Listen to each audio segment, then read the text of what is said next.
கேரளா போன்ற மாநிலத்திலிருந்து யோகன்னன் மற்றும் ஸ்ரீசாந்த் மட்டுமே இந்திய அணிக்கு தேர்வாகி உள்ளனர். அப்படி இருந்தும் மகனுக்காக துணிச்சலாக இந்த முடிவை எடுத்தார் விஸ்வநாத். கேரளாவில் அண்டர் 19 ஃபீல்டிங் கோச்சாக இருந்த பிஜு ஜார்ஜிடம் பயிற்சிக்கு சேர்ந்தார் சாம்சன். இதைத் தொடர்ந்து பேட்டிங் மற்றும் கீப்பிங் இரண்டிலும் சிறப்பாக செயல்பட்டு வந்தவர். கேரளா அண்டர் 13 அணிக்கு 2007ஆம் ஆண்டு தேர்வாகி முதல் போட்டியிலே சதமடித்து அசத்தினார். 2008ஆம் ஆண்டு நடந்த சவுத் ஜோனுக்கான அண்டர் 13 போட்டியில் 5 போட்டியில் 973 ரன்கள் அடித்து அசத்தினார். அடுத்து அண்டர் 16 போட்டியில் முதல் போட்டியிலே இரட்டை சதம் அடித்தும் அசத்தினார். தொடர்ந்து நன்றாக விளையாடிய சாம்சன் கேரள அணிக்காக ரஞ்சி கோப்பையில் 2011ஆம் ஆண்டு தேர்வு செய்யப்பட்டார். அதில் விதர்பா அணியுடன் விளையாடிய முதல் போட்டியிலேயே சதம் அடித்தார் சாம்சன். உள்ளூர் போட்டிகளில் நன்றாக விளையாட 2012ஆம் ஆண்டு கொல்கத்தா நைட் ரைடர்ஸ் அணிக்காக தேர்வு செய்யப்பட்டார். ஆனால் அந்த சீசனில் ஒரு போட்டியில் கூட விளையாட வாய்ப்பு வழங்காமல் அடுத்த ஆண்டு ரிலீஸ் செய்தது கொல்கத்தா அணி. கேரள அணிக்காக ரஞ்சி கோப்பை விளையாடிய போது அறிமுகமான இந்திய வீரர் ஸ்ரீசாந்தின் பரிந்துரையின் பேரில் ராஜஸ்தான் ராயல்ஸ் செலக்ஷன் ட்ரையல்ஸில் கலந்து கொண்டார் சஞ்சு. அவரின் பேட்டிங்கை பார்த்த டிராவிட், சஞ்சு, உனக்கு நல்ல திறமை இருக்கிறது, உன்னை ராஜஸ்தான் அணிக்காக விளையாட வைக்க வேண்டும் என விரும்புகிறேன், எங்கள் அணிக்காக விளையாடுவாயா என கேட்டார். இதை சஞ்சு சாம்சனால் கொஞ்சம் கூட நம்ப முடியவில்லை. 2013ஆம் ஆண்டு ராஜஸ்தான் அணிக்காக தேர்வு செய்யப்பட்டார் சாம்சன். அப்போது தன்னுடைய சந்தேகத்தை ராஜஸ்தான் முன்னணி வீரர்களிடம் கேட்டு டைரியில் குறித்து பேட்டிங்கை மேம்படுத்திக் கொள்வார் சாம்சன். ஒரே கேள்வியை Brad Hodge, Dravid, Watson, Rahane என அனைவரிடமும் கேட்டு கற்றுக்கொள்வார் சாம்சன். T20 கிரிக்கெட்டில் பவுண்டரி அடிக்க வேண்டும், அப்படி அடிக்க முடியவில்லை எனில் சிங்கிள்ஸ் எடுக்க முயற்சிக்க வேண்டும், அப்படி அடிக்கவில்லை என்றால் கிரிக்கெட்டை விட்டுவிட வேண்டும் என முதல் டீம் மீட்டிங்கில் பிராட் ஹாட்ச் சொன்னதை இப்போதும் பின்பற்றுகிறார் சாம்சன். இந்த தொடரில் நன்றாக விளையாடி வந்தவர் RCB உடனான போட்டியில் 172 ரன்களை சேஸ் செய்த போது 63 ரன்கள் அடித்து ராஜஸ்தான் அணியை வெல்ல வைத்தார். இந்த போட்டியில் அவருக்கு ஆட்டநாயகன் விருதும் வழங்கப்பட்டது. இந்த சீசனில் 11 போட்டிகளில் 206 ரன்கள் அடித்து எமர்ஜிங் பிளேயர் விருதையும் வென்றார். அந்த ஆண்டு ரஞ்சி கோப்பையில் கேரள அணிக்காக அதிக ரன் அடித்த வீரர்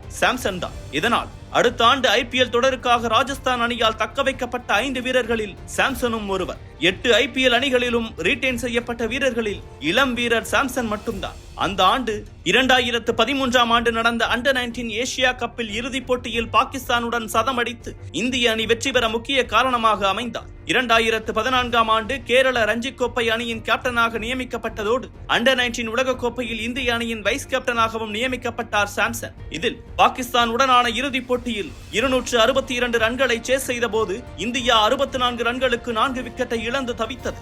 சர்ஃப்ராஸ் கான் உடன் சேர்ந்து நன்றாக விளையாடிய சாம்சன் 74 ரன்கள் அடித்து இந்திய அணி கோப்பையை வெல்ல முக்கிய காரணமாக அமைந்தார். இந்த தொடரில் 3 அரை சதத்துடன் இந்தியாவுக்காக அதிக ரன் அடித்த வீரர் சாம்சன் தான். இதனால் இங்கிலாந்து உடனான 5 ஒருநாள் போட்டிகள் கொண்ட தொடரில் தோனிக்கு பேக்கப்பாக தேர்வு செய்யப்பட்டார். ஆனால் அந்த தொடரில் விளையாட வாய்ப்பு கிடைக்கவில்லை. 2015 உலக கோப்பைக்கான 30 பேர் கொண்ட பட்டியலில் தேர்வான சாம்சன் 15 பேர் கொண்ட ஸ்குவாடில் தேர்வு செய்யப்படவில்லை. ஆனால் அடுத்து ஜிம்பாப்வே உடனான T20 தொடரில் அறிமுகமான சாம்சன் அந்த தொடரில் பெரிதாக விளையாடவில்லை. அடுத்த போட்டி வாய்ப்புக்காக 4.5 வருடம் காத்திருக்க வேண்டி இருந்தது. 2019ஆம் ஆண்டு இலங்கை உடனான 3வது T20 போட்டியில் முதல் பந்தில் 6 அடித்துவிட்டு அடுத்த பந்தே அவுட் ஆனார். அடுத்த நியூசிலாந்துடன் விளையாடிய T20 போட்டியிலும் பெரிதாக விளையாடவில்லை.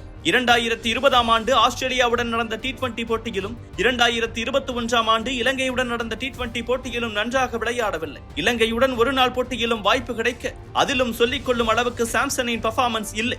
இதற்கிடையில் Rising Pune Super Giants, Delhi Daredevils என பல அணிகள் மாறி மறுபடியும் ராஜஸ்தான் அணிக்கு வந்தவர். அதில் நன்றாக விளையாட 2021ஆம் ஆண்டு ராஜஸ்தான் அணியின் கேப்டனாக நியமிக்கப்பட்டார். சாம்சனின் இந்த பின்னடைவுக்கு காரணம் தவறான ஷாட் செலக்ஷன் தான். 3rd அல்லது 4th டவுன் இறங்கும் சாம்சன் முதல் பந்தே மைதானத்தை விட்டு வெளியே அடிக்க பார்க்கிறார். நாம் உச்சகட்ட ஃபார்மில் இருக்கும் போதே இப்படி ஆடுவது கடினம். சில பந்து 2-3 என அடித்துவிட்டு அடித்து ஆட வேண்டும். கடவுள் கொடுத்த வரத்தை இப்படி வீணடிக்கிறார். இந்தியாவுக்கு தொடர்ச்சியாக விளையாட வேண்டும் என்றால் ஷாட் செலக்ஷனில் கவனம் செலுத்த வேண்டும் என சுனில் கவாஸ்கர் அறிவுரை கூறினார். சாம்சன் இந்தியாவுக்காக அதிக போட்டிகள் விளையாடி இருக்க வேண்டும். அவர் நல்ல திறமையுள்ள வீரர். இந்திய அணியில் தனது இடத்தை தக்க வைக்காதது துரதிர்ஷ்டம் என சொன்னார் பாகிஸ்தானின் வேகப்பந்து வீச்சாளர் அக்தர். அடுத்து நடந்த தொடர்களில் நன்றாக விளையாடி சில அரை சதங்கள் அடித்தார். ஆனால் அதை பெரிய ரன்களாக கன்வெர்ட் செய்ய முடியாமல் போனது. நான் அதிக ரன்கள் அடிப்பதை விட இக்கட்டான தருணங்களில் அணிக்கு தேவையான ரன்கள் அடிப்பதே என் விருப்பம் என சொன்னார் சாம்சன்.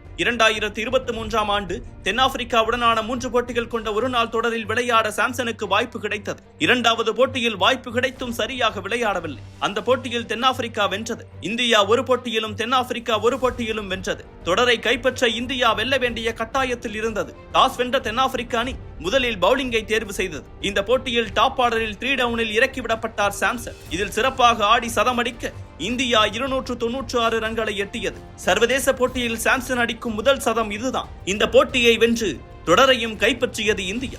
கவாஸ்கர் சொன்னதை செயல்படுத்தி காட்டியிருக்கிறார் சாம்சன். தொடர்ந்து இதே போல ஆடினால் இன்னும் பல சதங்களை சாம்சன் பேட்டில் இருந்து எதிர்பார்க்கலாம்.